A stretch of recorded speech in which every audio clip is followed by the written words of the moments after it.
السلام علیکم. محمد عزیز صدیق اپنے پروگرام سیاسی گپ شپ کے ساتھ حاضر خدمت ہے.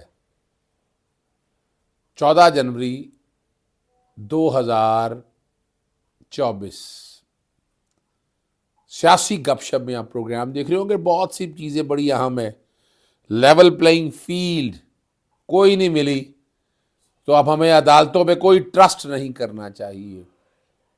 اور عوام کی آواز ہے.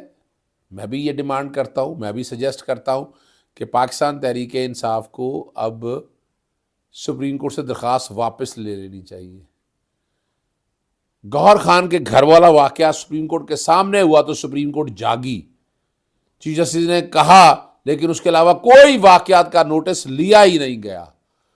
اب کوئی فائدہ نہیں ہے. اور متی اللہ جان جو جسٹس قاضی فائصہ کے قریب لوگ ہیں, وہ صحافی ہیں, وہ چاہے متی اللہ لے لیں, حسنات لے لیں, بس چند لوگ ایسے ہیں جو انہی کے گن گا رہے ہیں. لیکن حقائق یہ بات ہے کہ باقی ہم خاموش تماشائی بنے ہوئے ہیں. زیادہ ایک کم لوگ ہیں. اب تو جسٹس قاضی فائصہ کے جو کیس لڑنے والے ہیں, جو قربت والے لوگ ہیں, وہ بھی بات کہہ رہے ہیں کہ جسٹس قاضی فائصہ جو فیصلہ ہے وہ فیصلہ بہت دور لے گیا چیزوں کو, جمہوریت کو بہت دور لے گیا ہے. پنجاب اسمبلی میں میں بھی تفصیلیں بات کرتا ہوں. پنجاب اسمبلی کی نشست پی کے 227 سے جہانگیر ترین دستبردار ہو گیا. 2 سیٹیں. آپ اندازہ لگائیں سیاسی عدم استحکام, سیاسی استحکام پارٹی جو ہے تحریک استحکام, اور کون سی سیٹوں پہ اب کیا کہا ہے. اور الیکشن ملتوی کرانے کے لیے اور ایک اور قرارداد جو ہے وہ سینٹ سیکریٹریٹ میں, اور عمران خان کے دستوں کے ساتھ نوٹس اڈیالہ جیل سے باہر لے جانے کی کوشش. کیا ہوا؟ فیاض الحسن چوہان بھی جو ہے نا آزاد حیثیت ہے ملکہ کے انتخابی نشان پر, اور خواجہ آصف کو کہنے کو کچھ نہیں ہے, مرا پڑا ہے ابھی بھی پوری طرح سے, اور وہ تنقید کر رہا ہے عمران خان پہ. اس تنقید کا کوئی فائدہ نہیں اور کچھ حاصل نہیں ہونا. اور بلہ جو ہے پی ٹی آئی سے لینا وہ نامناسب ہے. جہانگیر ترین صاحب کے حوالے سے 227 حلقہ پی ٹی سے واپس لے لیا, اور 2 این اے 149 اور این اے 155 سے وہ جو ہے الیکشن لڑیں گے. یہ 2 یعنی پاکستان مسلم لیگ نون کی یہ 2 ڈیلیں ہیں آپ کہہ سکتے ہیں جو سامنے آ چکی ہیں. 8 فروری کو الیکشن شیڈیول ملتوی کرانے کے لیے سینیٹر ہلال الرحمان نے قرارداد جمع کرا دیے, اور کہا کہ شدید سردی اور برف باری جو ہے خیبر پختونخوا میں شہریوں کو سازگار ماحول بنانے میں رکاوٹ ہے, اور الیکشن مہم چلانے کے لیے بے شمار چیلنجز کا سامنا ہے. آگے ایک بات کر کے پھر میں باقی بات کی طرف آؤں گا. Level playing field. Imran Khan صاحب کے دستوں سے جیل سے باہر ایک نوٹس لے جانے کی کوشش انتظامیہ نے ناکام بتا دی. یہ نوٹس عمران خان صاحب نے کے نمائندے کے حوالے کیے تھے. جیل افسران نے کمیونٹی روم سے باہر جاتے ہوئے نمائندے کو روک لیا. یعنی جب سے وہ اکانومسٹ کا کالم باہر نکلا ہے, بیچارے مرے پڑے, وہ تو نکل گیا, وہ تو عمران خان صاحب نے لکھا تھا. اب یہ ڈرے پڑے ہیں کہ اور چیزیں باہر نہ نکل جائے. ہوائیں نکلی ہوئی ہے اور بیچارے کوشش کرتے رہتے ہیں, اور واپس نمائندے کو تھمان دینے اور عدالت سے اجازت لینے کا کہا.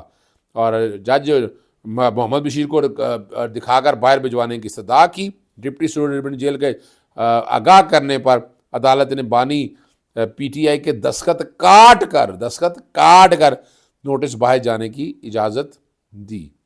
اور یہ پریشانی دیکھیں, ڈرے ہوئے ہیں, خوف ہے عمران خان کا. لیکن یاد رکھیے گا عمران خان پاکستان تحریک انصاف مائنس نہیں ہوئی ہے, میں بتا دوں مائنس نہیں ہوئی ہے, اور وہ موجود ہے. اور وہ کیسے موجود ہے؟ لوگوں کے دلوں میں. لیکن آپ لوگ آزادانہ الیکشن لڑتے رہیں گے, اپنے طور پر آپ دیکھتے رہیں گے. لیکن یاد رکھیے گا عمران خان کی تصویر آپ لگا سکتے ہیں, آپ ووٹ مانگتے ہوئے لگا سکتے ہیں. صرف بیلٹ پیپر کی حد تک لوگوں کے سوال تھے, وہ میں نے بتا دیا. بیلٹ پیپر پر جو ہے نا وہ جو کوئی بھی تھا, یعنی مجھے جیسے میڈل کا دے دیا, میں نے تو کوئی الیکشن لڑنا نہیں ہے. وہ میڈل کا بکسا جو مرضی آپ دے دیں وہ سامنے رکھ کر بڑی وضاحت کے ساتھ چیزیں سامنے آ جائیں گی. اگلی بات جو ہے لیول پلئنگ فیلڈ کی جو درخواست ہے پاکستان تحریک انصاف کی سپریم کورٹ وہ واپس لے لینی چاہیے. احتجاج یعنی, اور میں تو اعتراض بھی رہا کہ جسٹس قاضی فائصہ کے بینچ کی موجود, ہم نے کیوں نہیں کہا فل کورٹ بنانے کا؟ ہمیں کہنا چاہیے تھا فل کورٹ کا. اور یہ ہم خیال بینچز کا جو کانسیپٹ اس وقت دیتے رہے, ہم نے سوال ہی نہیں اٹھائے. یعنی پاکستان مسلم لیگ نون اور پی ڈی ایم کی جماعتیں کنسسٹنٹلی بار بار یہ سوال اٹھاتی رہی ہیں اور بار بار یہ اعتراض لے کے آتی رہی ہیں کہ یہ والا سوال اٹھانا ہے. ہم نے سوال ہی نہیں اٹھائے, ہمیں یہ سوال بار بار اٹھانے تھے, ہم بار بار یہ پوائنٹ ریز کرنے تھے, لیکن ہم نہیں کر پائے. یہ ہماری اپنی غلطی. میں ہر ایک کی اپنی ایک اسٹریٹجی ہوگی, لیکن میں بھی بڑا نقطہ نظر واضح ہوں. یعنی 3 چیزوں میں, یعنی سیکشن 215 الیکشن ایکٹ کا چیلنج کرنا چاہیے تھا, میں نے پٹیشن بنائی تھی, بتایا ہوا تھا. اور 3 جو دیکھیں نا سپریم کورٹ کے 3 جو فیصلے ہیں, بڑے تینوں فیصلے جو پنچایتی فیصلے ہیں, اس کی وجہ قانونی ابہام, آئینی ابہام چھوڑ دیے گئے. الیکشن جو 90 دن کا تھا, 90 دن میں الیکشن نہیں ہوا. آپ دیکھ لیں, یا تو بتائیں 90 دن میں الیکشن ہو گیا, 90 دن کے اندر الیکشن نہیں ہوا ہے. تو یہ ریکارڈ کی بات ہے, 90 دن میں الیکشن ہو جاتا تو یہ مسائل نہ ہوتے. یعنی اور جسٹس اطہر ملا کا نوٹ میں کوشش کروں گا بیک گراؤنڈ پہ چل سکے, اس میں انہوں نے بڑی وضاحت کے ساتھ چیزیں بتا دی تھی کہ یہاں ایسا نہیں ہوا ہے. آپ اور 90 دن کا اگر پاکستان تحریک انصاف اسمبلی تحلیل کرے تو غیر آئینی ہے, اور یہ 3 دن پہلے اسمبلیاں تحلیل کر دیں تو آئینی ہو گئی, اور 60 دن کی بجائے 90 دن اٹھا کر لیجر کسی نے سوال نہیں پیدا کیا. اور حلقہ بندیوں کی وجہ سے جو ڈیلے کیا الیکشن, سپریم کورٹ نے دیکھا, انہوں نے کہا ٹھیک ہے, ملی بھگت کے ساتھ آپس میں بیٹھ کر آئے, یہ دونوں نے آپس میں طے کر لیا اور الیکشن اس کے مطابق کرا دے. وہاں پر سیکشن 57 میں ترمیم کی گئی تھی, موجودہ اسمبلی نہیں کر سکتی تھی, آرٹیکل 48 کی خلاف ورزی تھی. سپریم کورٹ نے کہا پھر ہم دیکھیں گے. یعنی یہ تو کہنا چاہیے تھا نا غیر قانونی اور غیر آئینی. پھر آپ کو میں آگے لے جاؤں, سیکشن 215 میں لے جاؤں. سیکشن 215 آرٹیکل 17 سے کانٹراڈکٹ کرتا, جس میں بلہ لینے کی. یعنی اب سیکشن 215 چیلنج کیا یا نہیں کیا, اگر ایک سوال اٹھاتے ہیں تو سپریم کورٹ کو یہ سوال اٹھانا چاہیے تھا. میں نے بہرحال اس کی آئینی درخواست تیار کر لیا, 1 آدھ دن کے اندر میں یہ درخواست تیار کر رہا ہوں کہ سیکشن 215 غیر قانونی اور غیر آئینی ہے.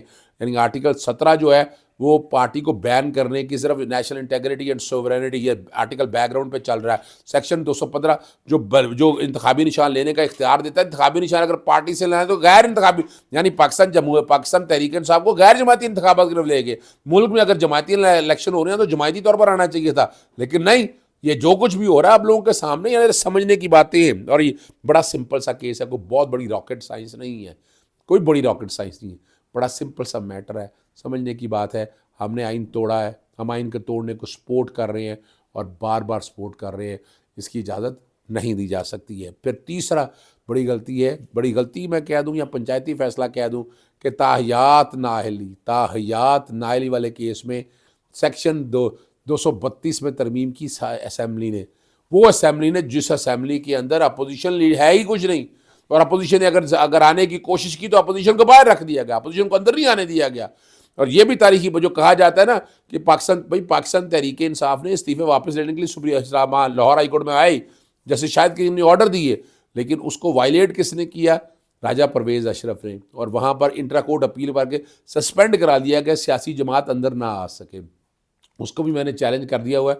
جسٹس رضا قریشی صاحب کے پاس منڈے کو لگی ہے, منڈے کو شاید میں اٹینڈ نہ کر سکوں, تو ڈیٹ لیں گے چھوٹی سی, اور اس پہ پھر بات گفتگو کریں گے آپ کے پاس.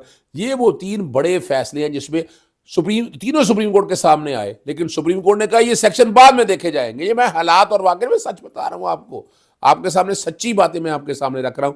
آخر میں لے چلتا ہوں, بلاول بھٹو نے ڈیرہ مراد جمالی میں کہا کہ چاروں صوبوں کے عوام جو اسلام آباد میں بیٹھے حکمرانوں سے خوش نہیں ہے. یہ نگران حکومت کی بات کر رہے ہیں. خارجہ سطح پر پاکستان کے خلاف سازشیں ہو رہی ہیں. ایک شخص کو 4تھی بار پاکستان مسلط کرنے کے لیے, ایک شخص کو آپ نے 3 بار وزیر اعظم بنایا, 3 بار ناکام شخص کو ہم کیوں 4تھی مرتبہ وزیر اعظم بنانا چاہتے ہیں. اور بلوچستان کے جو ہے اور استحکام پاکستان شمولیت اختیار کرنے والے سابق صوبائی وزیر فیاض الحسن چوہان جو ہے وہ ملکہ کی الیکشن پہ لڑیں گے. اور خواجہ آصف جنہیں کچھ شرم نہ حیا, وہ نوسر باز کہتے ہیں, وہ بھائی کوئی ایک لیڈر کھڑا ہے اس ملک کے ساتھ, باقی تم لوگوں نے جو کرنا ہے تو کرو, حالت تم لوگوں کی نہیں ہے, لیکن آپ لوگوں کو سمجھ آ جانے چاہیے آ گیا. اور پاکستان تحریک انصاف سے دیکھیں بلہ لینے کی کوشش ہو رہی ہے. اور ہونا کیا گیا, ہم عوام پاکستان پارٹی نے جو ہے نا 28 دسمبر کو الیکشن کمیشن کو خط لکھا تھا کہ کیس زیر سماعت ہے, اور جو بلہ جو ہے نا وہ ان کو دے دیا جائے. آج یعنی بلے پہ جو اپنا زبردستی مور لگانا چاہتے ہیں وہ یہ لینا چاہتے ہیں بلہ ہمارا ہے. پاکستان تحریک انصاف نئے الیکشن کرا کے سپریم کورٹ کے سامنے چاہے الیکشن کرا کے ہم میدان میں آ جائے اور آ کر الیکشن لڑے. مفتاح اسماعیل نے چھیننا جو بلہ جو چھیننا ہے نا وہ نامناسب قرار دے دیا ہے. اور اسٹیبلشمنٹ کا رول واضح طور پر کہہ دیا ہے. اب بھلا یہ جو کچھ بھی ہوا ہے آپ کے سامنے ہے. میں نے ایک پروگرام میں شائق عثمانی صاحب جج بیٹھے تھے, میں نے بتایا کہ آپ کنٹروورشل بات کرتے ہیں, آپ جج تھوڑا ہیں, ایک سیاسی جماعت کو ریپرزینٹ کرتے ہیں. اجازت چاہتا ہوں. السلام علیکم. اللہ حافظ. پاکستان زندہ باد.